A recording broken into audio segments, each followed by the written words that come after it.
नमस्कार भाइयों। सीखने की कोई उम्र नहीं होती। एक बड़े शहर में एक परिवार रहता था। परिवार में 3 पीढ़ियां थी। घर के बुजुर्ग अक्सर अपने अनुभवों की बातें किया करते थे। उनकी बातें सुनकर सभी लोग प्रभावित हो जाते थे, क्योंकि समाज में यह माना जाता था कि जो उम्र में बड़ा है उसकी हर बात सही होगी। उसी घर में एक युवक भी रहता था। वह पढ़ा लिखा था, नई तकनीकों के बारे में जानता था और हर दिन कुछ नया सीखने की कोशिश करता था। लेकिन जब भी वह कोई नया बात बताता, कई लोग उसे यह कहकर चुप करा देते कि तुम्हें अभी दुनिया देखनी बाकी है। समय बीतता गया। एक दिन परिवार के सामने एक बड़ी समस्या आ खड़ी हुई। घर का एक महत्वपूर्ण काम महीनों से रुका हुआ था। सभी लोग अपने अपने अनुभवों के आधार पर समाधान बता रहे थे। बुजुर्ग भी अपने पुराने अनुभवों का हवाला दे रहे थे, लेकिन जितने सुझाव दिए जा रहे थे समस्या उतनी ही बढ़ती जा रही थी। तभी उस युवा ने विनम्रता से कहा, क्या हम एक बार नई जानकारी और वर्तमान परिस्थितियों को भी समझने की कोशिश करें? कुछ लोगों को उसकी बात पसंद नहीं आई। उन्हें लगा कि पुराने अनुभवों का अपमान किया जा रहा है, लेकिन समस्या इतनी बड़ी हो चुकी थी कि अंततः सबने उसकी बात मान ली। युवा ने इंटरनेट पर शोध किया, विशेषज्ञों से सलाह ली, नए नियमों की जानकारी जुटाई और कुछ ही दिनों में समस्या का समाधान निकल आया। तब घर के सभी लोग हैरान रह गए। उन्हें पहली बार समझ आया कि केवल उम्र बढ़ जाने से ज्ञान नहीं बढ़ता। ज्ञान तब बढ़ता है जब इंसान सीखना बंद नहीं करता। उस दिन परिवार के सबसे बड़े सदस्य ने कहा, अनुभव बहुत मूल्यवान होता है, लेकिन यदि अनुभव साथ सीखना बंद हो जाए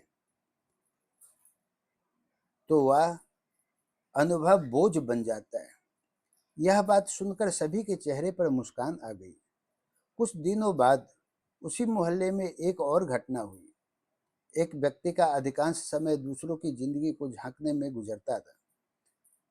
कौन कहाँ जा रहा है, किसने क्या खरीदा, किसकी तनख्वाह कितनी है, किसके घर कौन आया, उसे हर बात जानने की आदत थी। सुबह उठते ही वह अपने काम से पहले दूसरों के बारे में सोचता था। शाम को घर लौटकर भी दूसरों की ही चर्चा करता था। धीरे धीरे उसका मन अशांत होने लगा। उसे लगने लगा कि सभी उससे ज्यादा खुश हैं। कोई नई कार खरीद रहा था, कोई विदेश घूमने जा रहा था, कोई नया घर बना रहा था। दूसरों की खुशियां देखकर उसके भीतर ईर्ष्या पैदा होने लगी।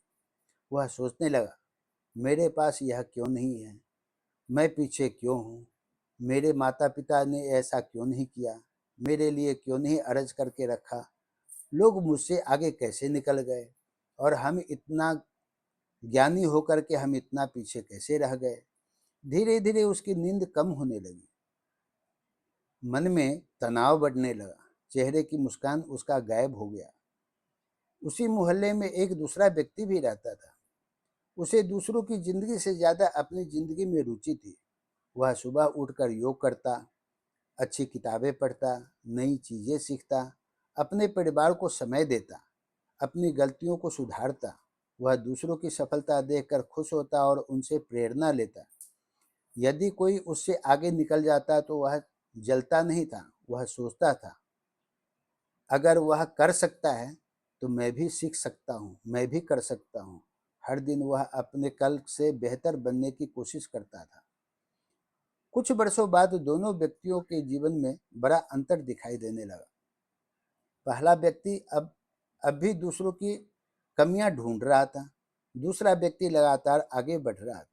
पहला व्यक्ति शिकायतों से भरा हुआ था। दूसरा व्यक्ति संतोष और सफलता से भरा हुआ था।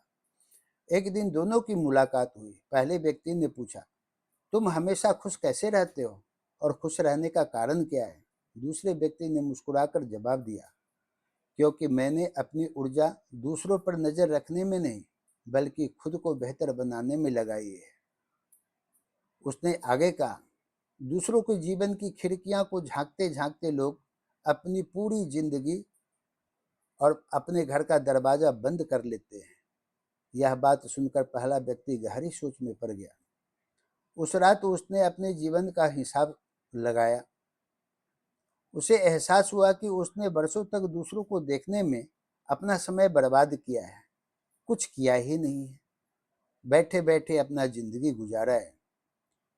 यदि वही समय वह सीखने, पढ़ने एवं स्वयं को बेहतर बनाने में लगाता तो आज उसका जीवन अलग ही हो जाता। अगली सुबह उसने एक निर्णय लिया।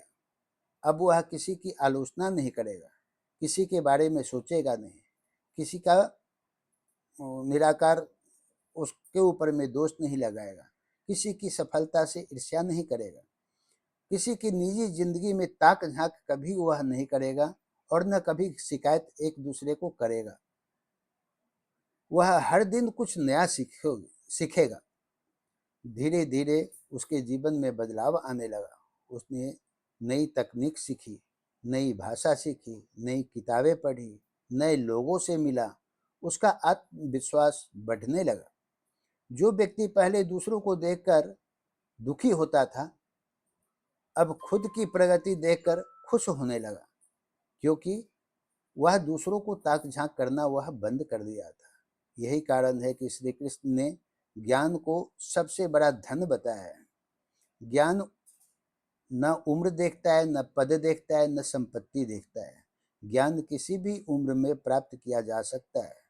एक बच्चा भी हमें कुछ सिखा सकता है, एक विद्यार्थी भी हमें नई दिशा दिखा सकता है, एक कर्मचारी भी अपने अधिकारी को नई जानकारी दे सकता है, और एक बुजुर्ग भी तब तक प्रेरणा स्रोत बनते रहते हैं जब तक वे सीखना बंद नहीं करते। हर बुजुर्ग की हर बात अंतिम सत्य नहीं होती, जैसे हर युवा की हर बात गलत नहीं होती। अनुभव महत्वपूर्ण है, लेकिन अनुभव के साथ निरंतर सीखना उससे भी अधिक महत्वपूर्ण है।